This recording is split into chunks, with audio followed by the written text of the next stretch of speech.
times create weak people. Weak people create bad times. Bad times create strong people. Strong people create good times. My whole thing is leaders anticipate, losers react.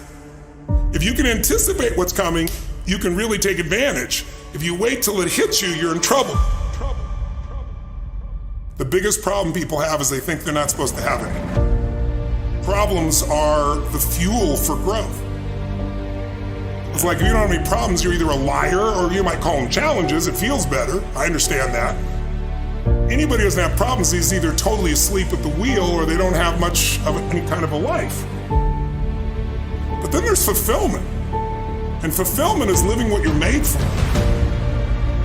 Is it a lack of confidence? No, it's a lack of mission. I like winning. I like being the best at what I do, so I'm not going to settle for less than that. Why would I?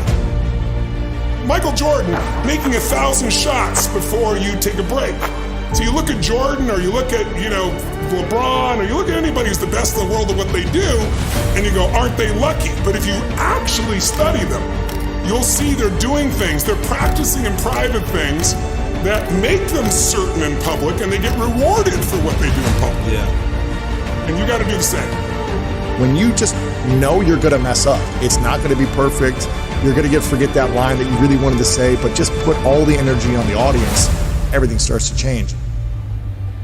If you stay ready, you don't have to get ready. It's a shift in your identity. Every single day, 6 days a week. What matters? A few subjects, your body, because your energy matters. That energy is low. Everything I just said is worthless to you. Because when you're low energy, you don't use your full intelligence or ability. You need emotion. If you don't know how to master your emotions start wars. Emotion creates peace. Emotion gets you children. Emotion is what can make that business work or fail. And most people don't know how to direct their own emotions. Let me be conscious about feeding my brain things that are going to give me not only inspiration, but insight and skill and tools. 68% of the Fortune 1000 were started in either a recession or a depression. Well, the first skill you got to master to be great is the ability to recognize patterns. When humanity recognized the pattern of the seasons, the whole world changed.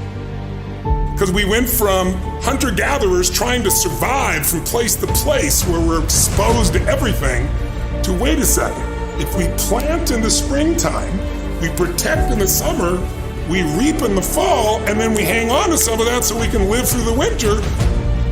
That created communities for the first time, and then eventually cities and states and countries. So that changed the world. What will change a person's life is when you realize there's also a set of seasons in your own life.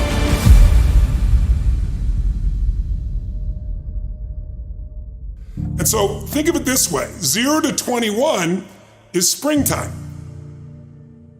Things are easy to grow in springtime. You don't have to do that much. Growing as a kid happens naturally. But overall, life is supporting you. It's sending you, teaching you, sharing with you. Now, when you get from 21 to 41 or 22 to 42, whatever range you want to talk about, you now are in the real world. And now you go test what you learned in your springtime. So you start to learn, test, figure out what's real. And it's an important stage of life.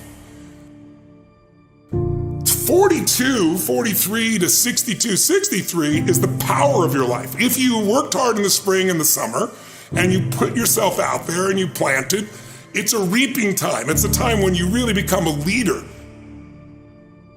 And then if you're lucky, you go from 63 to 83 and maybe 83 to 103, and you have an extended final season of your life where you get to be the mentor, you get to share.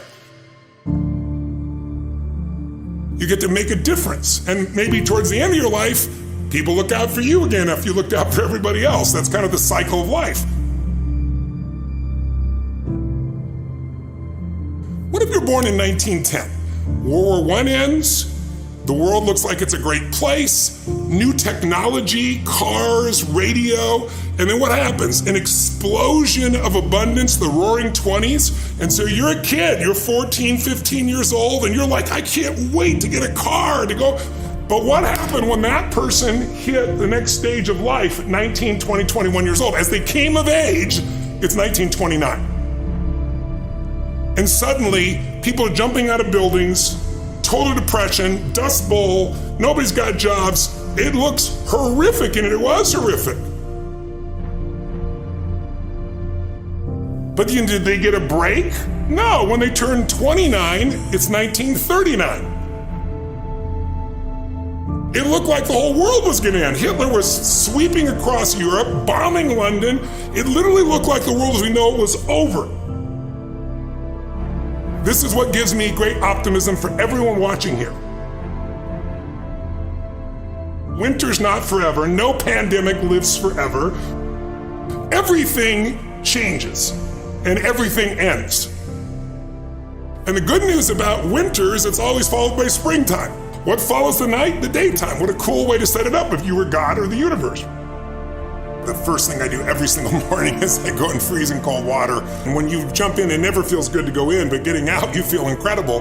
But I do it for a different reason. I do it to train my brain to say, when I say now, it means now. When I say go, we go. I don't stand there because it's cold and go maybe in a minute when I'm ready. But I always do it because I've trained my brain. This is how we work. And if you train your brain to do that every single day, then it'll do it on the more difficult and important things in life. But the essence of it is, I change my body radically, and I do 3 things to make sure that my brain is primed. And what I mean by primed is, most people think their thoughts are their thoughts, Lewis, and you and I know better. Most people just don't understand that you are being primed all the time, and unless you prime yourself, you're gonna be primed by the environment. So I wanna take control of my brain, so I do 3 quick things. 1, I take 3 minutes of those 10 minutes, after I've changed my body, and I focus on 3 different events in my life that I'm grateful for. I usually pick 2 big ones and 1 small one. It could be as simple as a smile on my daughter's face, and it changes your biochemistry. Then real fast, I do this 3-minute process that's kind of like a blessing, and then 3 minutes, the last 3 minutes are called 3 to Thrive, where I focus on 3 things I want to accomplish, but instead of thinking I want to accomplish, I see, feel, and experience it as done. I feel grateful, I celebrate it, and it trains your brain. So in 10 minutes, I'm done. 3rd thing that I'll do, I immediately send a message or a text or an audio message to somebody as a sincere compliment. And I don't go, dude, great job, or wow, you're cool.